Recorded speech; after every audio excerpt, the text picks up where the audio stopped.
Welcome to the Church of Thomas, Mary and Martha, 9/28/08.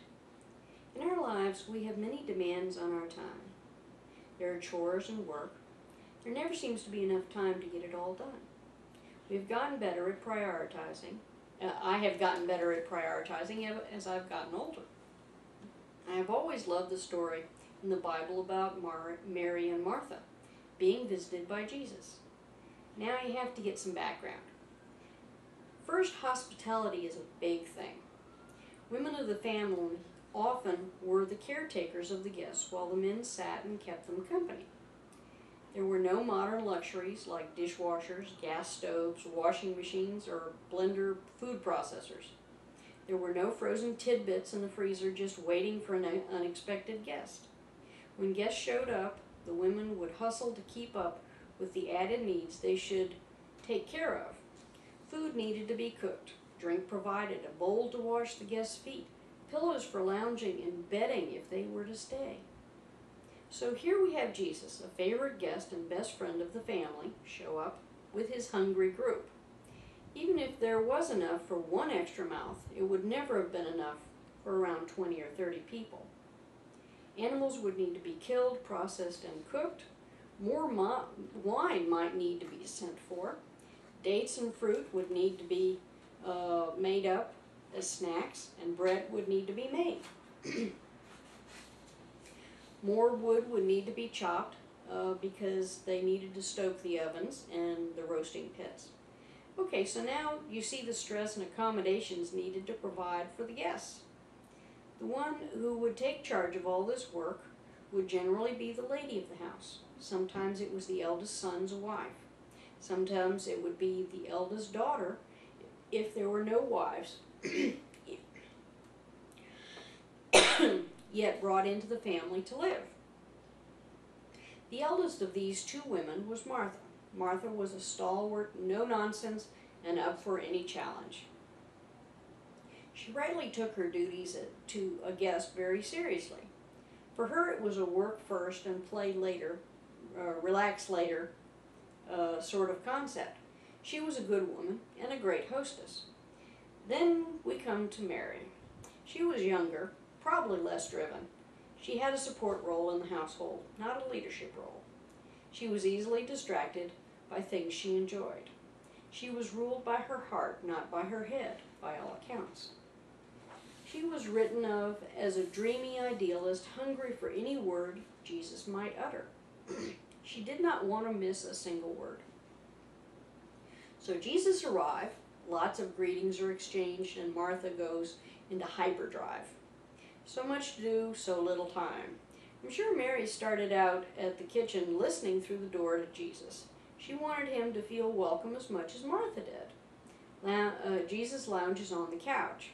Maybe Lazarus washes his feet because he is a guest. And Jesus starts talking. I can see it in my mind's eye what happened next. Mary probably is asked to bring in a rinsed bowl of dates for them to nibble on. She brings the bowl in, sets it down, sits at Jesus' feet, just for a minute. Then she is in that sweet spot where nothing else matters. All time loses meaning. Like a dry sponge, she soaks in every word. Then we see Martha come out of the kitchen. She is sweating and rosy-cheeked from the open roasting pit. She sees Mary lounging, not helping with everything that has to be done. She lays into Mary with admonitions to come and help. I'm sure Mary starts to get up, but Jesus stops her. He tells Martha that what Mary is doing is far more important than feeding him. He says that he wished all of his students were as attentive to his words. I even think he would have invited Martha to join them. Knowing the type of person Martha was, she could not help herself and went back to cooking, probably thinking that Mary was not helping because she wanted her to do everything. I hope she realized later what Jesus was trying to explain. There will always be chores and distractions, but to be able to prioritize is important. To find the things that feed your soul are often more important than the trivia of life. To reconnect with God can replace many little worries you have with love. Here's a story I got a while back that is a great illustration of my point. When things in your life seem almost too much to handle, when 24 hours in a day are not enough, remember the mayonnaise jar and the 2 cups of coffee. A professor stood before his philosophy class and had some items in front of him. When the class began, he wordlessly picked up a very large, empty mayonnaise jar and proceeded to fill it with walnuts. He then asked the students if the jar was full. They agreed that it was. The professor then picked up the box of pebbles, poured them into the jar. He shook the jar lightly. The pebbles rolled into the open spaces between the walnuts. He then asked the students again if the jar was full. They agreed it was. The professor next picked up a box of sand and poured it into the jar. Of course, the sand filled up everything else. He asked once more if the jar was full. The students responded with a unanimous yes.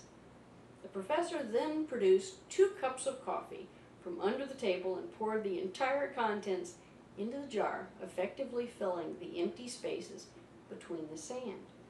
The students laughed. "Now," said the professor, as the laughter subsided, "I want you to recognize that this jar represents your life. The walnuts are the important things: God, your family, your children, your health, your friends, your favorite passions. And if everything else was lost, and only they remained, your life would still be full.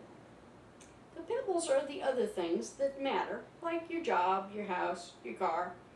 The sand is everything else, the small stuff. And if you put the sand into the jar first, there's no room for the pebbles or the walnuts. The same goes for life.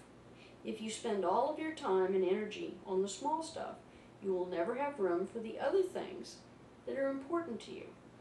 Pay attention to the things that are critical to your happiness. Play with your children. Take time to get medical checkups. Take your spouse out to dinner. Play another 18 holes of golf. There will always be time to clean the house and fix the disposal. Take care of the walnuts first, the things that really matter. Set your priorities. The rest is just sand."